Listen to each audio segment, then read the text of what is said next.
So that was the negate part of the NAC method.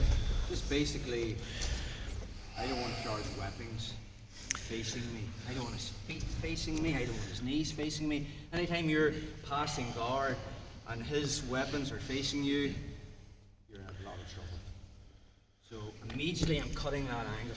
I'm getting away so his feet aren't pointing at me. Then I'm going to start to turn his knees. Obviously he'll start to frame and stuff. So just, you'll figure it out yourself. You could be playing different types of guard. You just want to not let his weapons be facing you. So this is the advantage part. There are 4 advantageous positions that we want to be in, staging positions that we want to be in to initiate all the passes that we're going to start on Thursday with a double underpass. So it's Danaher's philosophy that once you get into these staging positions, you have a mechanical and tactful advantage, okay, where Carl can do less things. We've already covered most of these, I just haven't went into big detail on them. Let's talk about that split squat position. That is the #1 staging position. If you can get to there, you are winning. So, same setup as before. If Carl's playing a seated guard, again, this will be a whole hand fight. You know, he's not going to let me grab that collar. He'll probably bring his hands up, but that'll allow me to step in. Okay, and maybe now I can find that, and now I'm coming down. We talked about it with Aaron there. I don't want to. You can make the grip and not just put his back on the mat and sort of go at an angle and drop straight in. The problem is the reverse Danaher hook. If I just make this grip and don't put Carl's back on the mat first and kind of cut the angle, so I'm kind of doing 1 move instead of 2s, we're going to run into this. And again, he can bring a knee shield in or whatever, and now start to maybe make a grip on my collar and pull me forward. There's a lot of things that can happen from that position. We want to close all that stuff down. I still think the best way is to do it in 2 stages. So I make that grip. My goal is to get us back on the mat first. Very hard for Carl to put the reverse Danaher hook in. Why? Because I have a grip here. Does that make sense? Sometimes what happens is, set up again, if you're kind of lackadaisy with it, you make the grip, we're going at an angle, and then you let go to find the sleeve, and then the hook's in. So first thing we're thinking about is level changing, making that grip here. So when I put his back on the mat, I'm keeping that reverse Danaher hook away, if that makes sense. Then I push it to the mat, and now I bring my knee to the mat. So Carl tries to put in a reverse Danaher hook from there.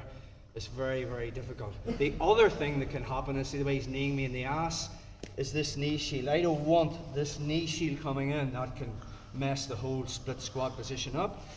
So when we do our technique, when we make the grips, and I put his back on the mat, I keep that out, no reverse Danaher hook. Then I push it to the mat, I pin it, and I bring, so from my grip, I bring my elbow to my hip. More than likely I will find some kind of grip here, and I'll push my head into his throat. Carl tries to put in the reverse Danaher hook here. It's not really doing too much. And again, notice the way Carl wants to bump me forward. The minute he bumps me forward, he's giving me the pass. That makes sense? So that's our first staging position. Second one, Danaher calls this the plow. If you have back issues, just be careful with it.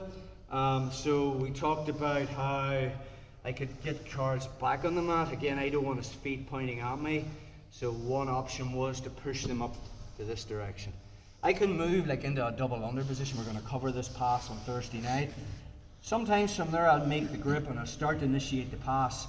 Notice the way Carl can do heavy legs. He can start lifting his ass off the mat and then start shoulder walking back, creating space, and now he's back with his feet pointing at me, his knees pointing at me, and I've just lost a really good position. So Danaher's philosophy is put his toes on the mat. The minute you get into the plow position, just invert him and put his toes on the mat, and now you've taken away all his offensive position. So from here, I level change, I put his feet up. The minute I find out, I just bring him forward and basically make a wedge with my knee here. So if Carl tries to put on triangles or stuff, or do his stuff from here, options to take the back from here, or just move into into side control. One more time on that. So don't think about it. The minute you get into that, I'm going to show you how to get to this position. The minute we get to here, we're just thinking about basically putting his toes on the mat. Then fill that space into side control. That's our second staging position. Again, I'll be going into more detail on the small control methods. Our third staging position, and it's very similar to the split squat position. I just use my other leg. So again, I get his feet on the mat. So in the split squat, I use my right leg. Okay.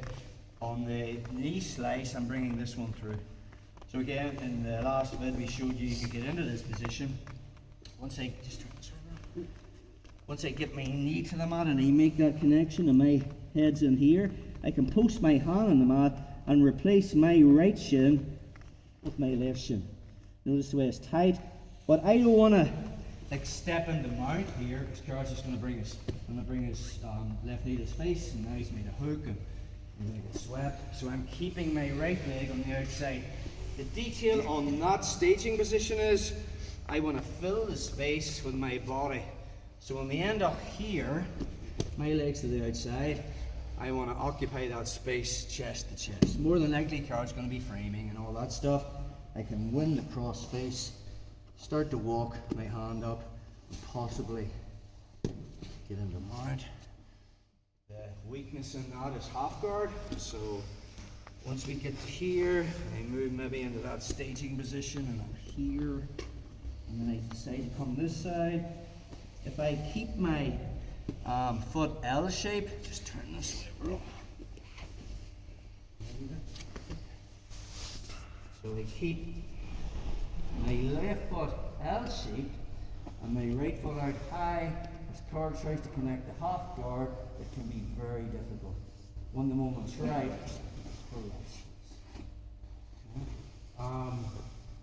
and our fourth staging position, we've already covered it. These grips here.